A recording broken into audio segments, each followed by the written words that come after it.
lot of confusion about that, but I can tell you exactly what happened because I know the Walls family very well. They're the most beautiful people.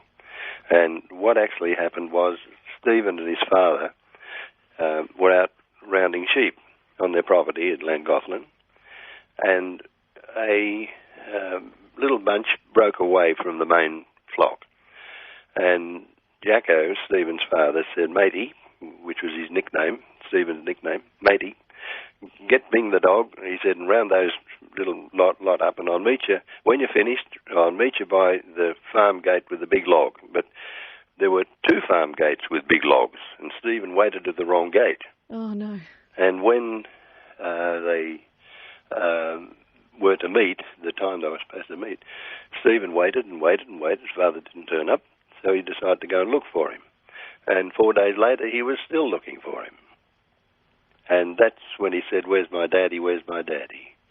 And Bill Scrivener, who found him, said, "Why do you want your daddy, son?" He said, "Because he's lost and I've been looking for him." How vivid are your memories of the event now?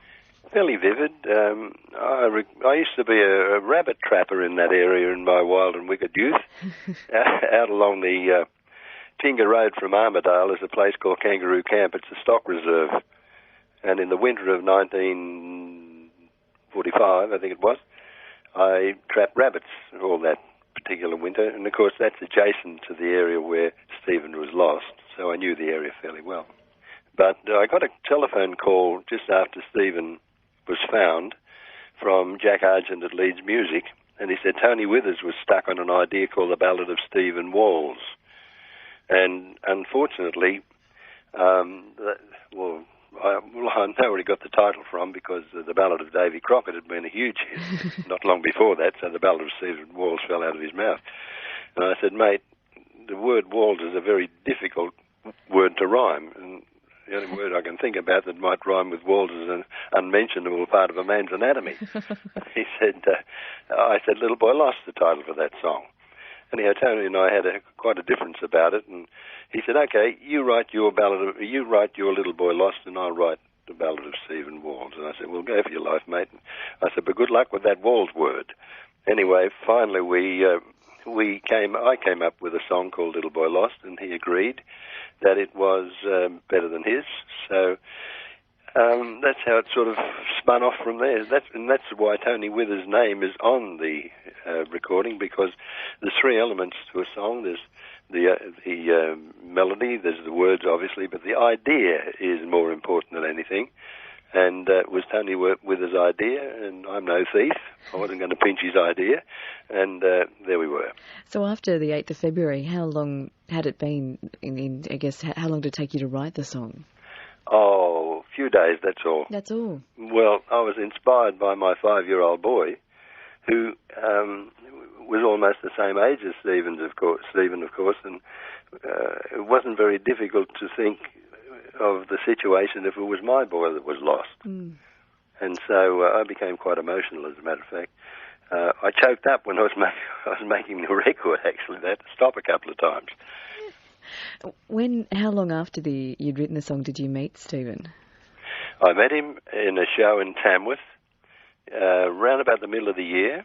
I can't remember what it was all about, but it was quite an event, I'll tell you, because I didn't know Stephen was going to be there. I think it had something to do with someone's birthday or something. The place was packed anyway, but they'd advertised that I was going to be there and sing the song to Stephen. So I walked into the whole thing and not knowing what was happening. And the plan was, by the promoters, that I would carry Stephen on stage, sit him on a stool and sing him the song.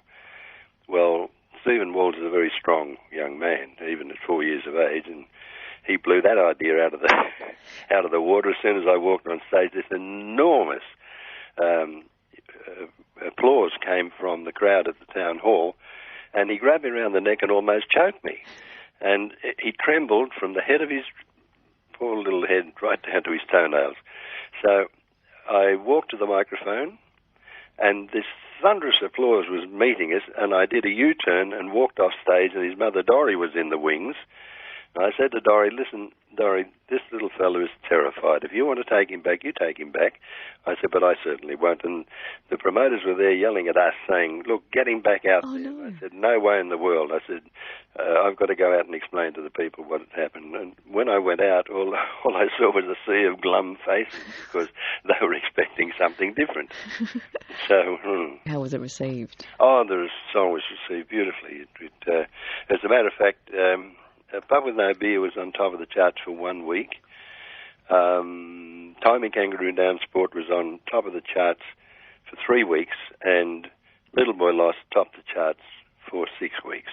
So that'll give you a rough idea of how well it was received. Has it become much of a part of your life, or is it just another chapter in the overall story? Well, I've had, I've been credited by my publisher as putting more songs on top 40 charts between 1957 and 1975. And I've had a lot of songs on the charts. They weren't all top of the top 40, of course, but nevertheless, there were songs like Big River, Girl Behind the Bar, Playground of My Mind. The band played Waltzing Matilda. I was the only person who ever put it on a chart. Stuff like that, you know. And you know, Little Boy Lost has been like a brick wall in some senses to me with other songs. You know, everyone compares every song I've ever written to Little Boy Lost, but in my opinion, I've written a lot better songs than Little Boy Lost over the years. Do you still tour around and perform? No, I've retired. My wife, Gay Kaler, who is a beautiful singer and with whom I've worked for a long time, we both retired 12 years ago. And I'm now the youngest old bloke in the Gold Coast. You mentioned, I think, Stephen is a very shy man. Yes. Do you still have much contact with the family and Stephen? Oh, yes. I was talking to Dorrie quite recently. That's his mother. She's a beautiful person, and they're a lovely family. And as a matter of fact, when Stephen had his 50th birthday on the 27th of August in 2005, I did an interview with an ABC man from Tamworth, and the ABC posted it on the internet, and it was on the internet for about 2 or 3 years. How do you reflect back on this as part of your life now? That's not a bad question, actually. At one time, I stopped singing Little Boy Lost, and I got myself in a lot of trouble.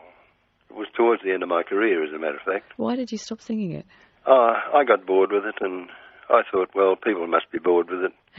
And the only thing that got me back to singing Little Boy Lost again, Gay Kaler and I were doing our show in Burke, and a fella threatened to punch me lights out because I didn't sing it for his mother, who had come in from a country property way out of town and stayed the night before and had her hair done, and she was all dolled up.